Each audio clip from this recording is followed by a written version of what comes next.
नमस्कार मित्रांनो, स्वागत आहे तुमचे हेमाज किचन स्टुडिओमध्ये। आज मी तुमच्यासाठी एक वेगळी रेसिपी घेऊन आली आहे, ती म्हणजेच कॉलीफ्लॉवरचा कुर्मा। चला तर बघूया त्याची तयारी कशी आणि काय करायची आहे। पहिल्यांदा मी गोबी म्हणजेच कॉलीफ्लॉवर असं मोठ्या पीसेसमध्ये कट करून घेतली आणि कोमट पाण्यामध्ये थोडंसं मीठ टाकून त्यामध्ये गोबी टाकून एक साधारण 15 ते 20 मिनिट आपल्याला त्याला पाण्यामध्ये तसंच ठेवायचं आहे। त्यामुळे मी त्याला साईडला ठेवलं। त्यानंतर दुसरीकडे एक पॅन गरम करत ठेवलं। त्यामध्ये थोडंसं तेल टाकून लसणाच्या पाकळ्या आणि मोठा कापलेला मी कांदा टाकणार आहे आणि त्यानंतर साधारण एक 5 ते 6 काजू या मी ठिकाणी टाकले आहेत। ते व्यवस्थित असे परतून घ्यायचे आहेत। कांदा आणि टोमॅटो मी या ठिकाणी मोठेच कापून घेतला आहे, कारण आपण हे सगळं परतून घेऊन त्याची प्युरीज बनवणार आहोत। त्यामुळे मी मोठाच कापून घेतला आहे। कांदा थोडासा परतला की आपण यामध्ये टोमॅटो टाकणार आहोत आणि त्यानंतर मी या ठिकाणी थोडंसं ओलं खोबर किसून घेतलं आहे। साऊथ इंडियन रेसिपी आहे म्हणजे खोबर तर असायलाच पाहिजे, हो ना। त्यानंतर मी सगळं व्यवस्थित थोडंसं थंड झालं की एका ब्लेंडरच्या जारमध्येच म्हणजेच मिक्सरच्या भांड्यामध्ये काढून घेतलं आणि त्यानंतर यामध्ये मी आपल्या भाजलेल्या डाळव्याचं साधारण 2 चमचे कूट टाकलं आहे आणि थोडंसं पाणी टाकून त्याची छान प्युरी बनवून घ्यायची आहे। गोबी मी अशी एका चाळणीमध्ये काढून घेतली आहे, म्हणजेच त्याचं पाणी जे आहे ते एक्स्ट्राचं निघून जाईल आणि मी अशी मोठ्या मोठ्या पीसेसमध्ये कट केली आहे। तुम्हाला हवं असेल तर थोडीशी बारीक चिरून घेतली तरी चालेल। चाळणीमध्ये ठेवल्याने आपले गोबी थोडीशी पाण्यात निघून जाईल आणि कोरडी होईल। त्यानंतर आपली प्युरी पण व्यवस्थित तयार झाली आहे। मी पाणी टाकून छान बारीक वाटून घेतली आहे। तुम्ही हवं असेल प्युरी न बनवता बारीक चिरून तसंच फोडणीत वापरला तरी चालेल। त्यानंतर मी हिरवा मटार, हळद, तिखट आणि थोडेसे खडे मसाले म्हणजेच तेजपत्ता, लवंग, विलायची, थोडीशी दालचिनी, जिरे आणि एक चक्री फूल असं घेतलं आहे, जे आपण फोडणीसाठी वापरणार आहोत। चवीनुसार मीठ, गरम मसाला आणि धणे पावडर थोडेसे आवडीनुसार। चला तर बघूया आता पुढची तयारी कशी करायची। मी एक पॅन गरम करत ठेवलं, त्यामध्ये थोडंसं तेल टाकलं।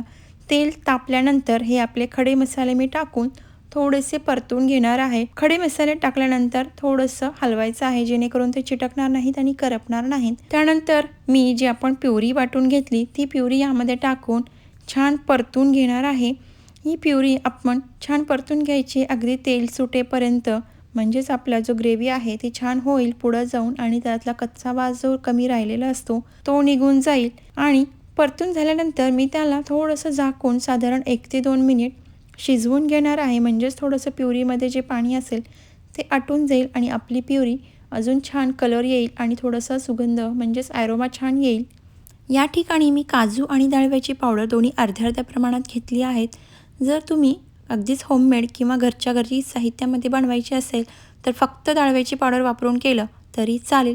छान अशी परतून झाल्यानंतर मी या ठिकाणी हळद, तिखट, मीठ, गरम मसाला, धणे पावडर किंवा अजून तुमच्या आवडीचा दुसरा कुठला मसाला टाकायचा असेल तर या ठिकाणी टाकून व्यवस्थित परत एकदा छान 2 ते 3 मिनिट मिक्स करून परतून घ्यायचं आहे। असंच थोडंसं वाटत असेल तेलाचं प्रमाण कमी आहे टाकलं तरी चालेल थोडंसं, किंवा या ठिकाणी थोडंसं तूपही वापरलं तरी चालेल। त्यानंतर मी थोडंसं दही या ठिकाणी टाकलं आहे, तुम्ही नाही टाकलं तरी चालेल, कारण आपण डाळवीची पावडर आणि खोबर म्हणजेच वापरलं आहे ओलं नारळ, त्यामुळे त्याची ग्रेव्ही ऑलरेडी थिक होईलच आणि टोमॅटो पण आहे त्यामुळे थिक होईल ग्रेव्ही।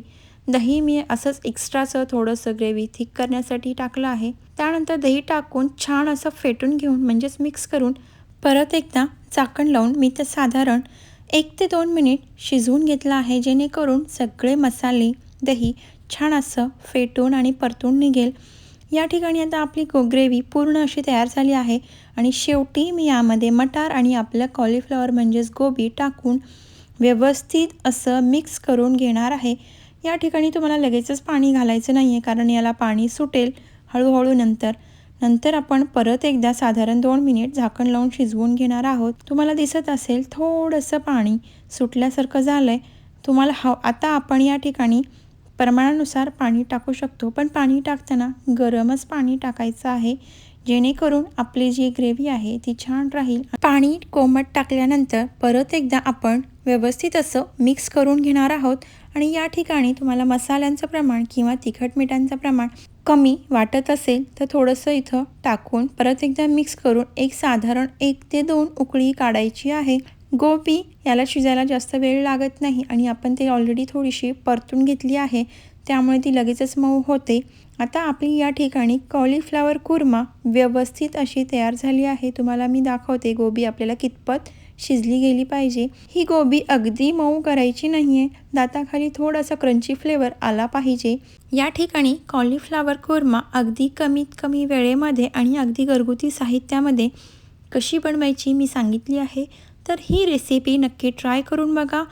कशी झाली ती मला कॉमेंट करून सांगा आणि व्हिडिओ शेवटपर्यंत बघितल्याबद्दल धन्यवाद. लाईक करायला, शेअर करायला, सबस्क्राईब करायला विसरू नका.